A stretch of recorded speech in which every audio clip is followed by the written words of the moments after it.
Hello there, and thank you for tuning in. I hope you have a really, really good day today. A couple of weeks ago, I saw this random guy named Jamie Lee Olivero posting this video on Twitter where he was talking about how he had overcome insomnia without using sleep medication. He was really happy about this because he had seen how his grandmother was like super dependent on these sleep medications. And I thought maybe he would be willing to talk to me about this. I reached out to him, and I'm really, really happy that Jamie is willing to come on today because a lot of insights are in this episode. The biggest one for me, as I'm preaching CBTI, I sometimes forget how traditional therapy for anxiety can help with your insomnia as well. Thank you for tuning in today. And as mentioned, today we have with us Jamie Lee Olivero calling in from London. Thanks so much for joining, Jamie. Thank you for having me. So, me and Jamie, we connected really on Twitter. So I think I was just randomly looking at the insomnia hashtag, and I see a video with this guy like talking about insomnia, and that was you, Jamie. So tell us, like, what made you upload that video? Well, I make videos on YouTube, and a lot of people had been messaging me about insomnia, etc., and I suffer it with myself. So I just made that video to try and help others, Exactly. This kind of how I started too, doing my videos in this podcast and everything. Now, so tell us about, what I remember from that video was that there was a specific like time period where you really struggled with sleep. So tell us, like, what happened that time and when was it? Yeah, so I've been struggling with insomnia pretty much all my life, but around 7 months ago is when it got really, really bad. I would sleep about 3 or 4 hours a day if I was lucky. If not, I wouldn't sleep at all and just wait the day out and try to sleep the following night. I would fall asleep around 7 a.m. and wake up at 11 a.m. And that would be the routine every single day. Or fall asleep really early, like before dinner, and wake up by 1 or 2 a.m. and then stay awake for the rest of the night. Yeah, so that was my routine pretty much for about 7 months until January. And during that time where it was really bad, would you still like try to go to bed at a certain time and then just not sleep, or what was happening? Yeah, I mean, I would get into bed at a normal time. It's just I couldn't sleep. No And matter. what was a normal time at that time frame? 11 p.m. After dinner, I would have my shower, just get ready for bed like a normal night, but you just don't sleep. Here. And just for kind of a little background, you said you have like always had some problems with insomnia. Is that like, but was it more like on and off, and then now it was kind of full blown? Yeah, I mean, it wasn't too serious like through my childhood, but it was definitely there. And since I developed anxiety, it got worse and worse. And yeah. All right, but as far as like looking back upon this episode, was there anything in particular that you feel like, oh, this really triggered it, or not really? Not really. It's been a progressive kind of thing. Yeah, I hear. And then, so you were really struggling. You went to bed, let's say 11. You just didn't fall asleep. Maybe slept like 7 a.m. or something like that. And this went on for several months, right? Yeah, 7 months. And Concrete 7 months. And during this time frame, like, were you like doing things to try to sleep better? Well, yeah, I used to try meditation. I would exercise a lot to tire my body out during the day. I'd have a lot of herbal teas, caffeine-free kind of teas. I'd try to do everything naturally to try and help me sleep. Totally, yeah. And obviously, just from what I'm reckoning, so nothing of that seemed to really help. No, not to the extent where it would make me fall asleep. Yeah. No. So tell me, when I first, I saw your video on Twitter, I went onto YouTube and watched the whole thing, and something that really struck me was how you were saying that you really didn't want to go on medications because you'd seen like other, people that you know. Yes. Tell me more about that. Yes. My grandmother, she is on medication for insomnia, and she has them every single night to go to sleep. And without them, she can't sleep. And so I really feel like that's very unhealthy for your mind and your body, because it's like you're relying on something to fall asleep, to make you function on a daily basis. And that's very unhealthy, in my opinion. No, I agree with that. I really agree with that. So that's why I just prefer not to take medication. And you may not know this, or if you don't want to share it, I totally understand that. But do you think that your grandma, like with her taking the medication she takes, do you think that she does sleep well? Yeah, she definitely does sleep well with medication, but Oh, okay. without it, she can't sleep. So Yeah.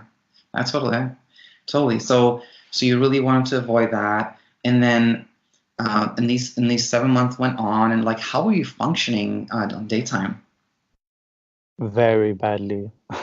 I would, so I'm a university student here in London, and I would miss approximately 70-80% of my classes because I couldn't function throughout the day without sleep. It's kind of impossible. So I became very unproductive and very lazy. I would sleep during the day and stay awake throughout the night. So it was my body clock was completely reversed. And yeah. I hear. So what happened was you were tired, and then you were kind of making up for lost sleep during the day, like that. Yeah, because by the time the day would come, I was exhausted from not sleeping. All right. Did you during this time, like, I'm just curious here. I know I gave you some questions before we started talking. Now this one popped in, and you feel free to answer it or not. But did you ever, like, did you connect with other people like online like that had insomnia and talk to people?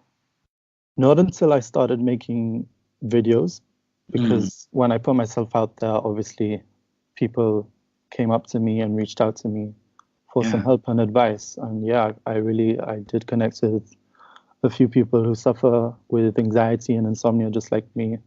Yeah. And we're able to relate to each other and give each other some advice and tips. You know. Yeah. So All that's right. good. Okay, very well. And then, so this went on for 7 months, and I know you said in your video that you kind of just started getting better, no particular for no particular obvious reason. But is that what happened? I think it was because I started seeing a therapist. So I Mm, started getting professional help. And with this therapy, basically, I'm trying to rewire my mind and my negative behavior, my negative mindset. And that's really helped a lot with my insomnia. Apart from meditating and drinking my herbal teas and exercising every single day, all these little things have really helped manage my insomnia a little bit better. And now I sleep around 6 or 7 hours a night, which is pretty normal. yeah, that's very good. And so the person you're seeing now, not specifically for insomnia, more for anxiety, or Yeah, so I was diagnosed with GAD, generalized anxiety disorder. So I mm, see my therapist for that.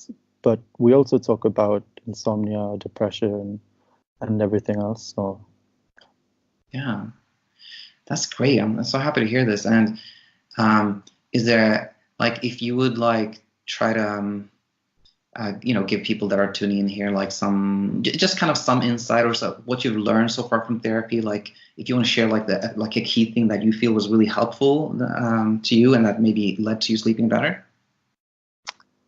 therapy really makes you see things in a different perspective and rationalize your thoughts, and it makes you realize that it's not the end of the world, you know. With anxiety, you get yourself in such a negative mindset that you think everything's over and you feel very suicidal and all that stuff. But therapy makes you see things in a different perspective, you know. Yeah. And with No, anxiety and insomnia, it's all the same. It's all connected. no, it's exactly, and that's you know, my background is like I'm a physician, but I know some of like cognitive behavioral therapy, like you know, the techniques used for insomnia, and much of this is the same. It's kind of often when people realize that insomnia is terrible, but it doesn't entirely, you know, control everything you feel, and it, you know, that's often Yeah, a key to feeling better.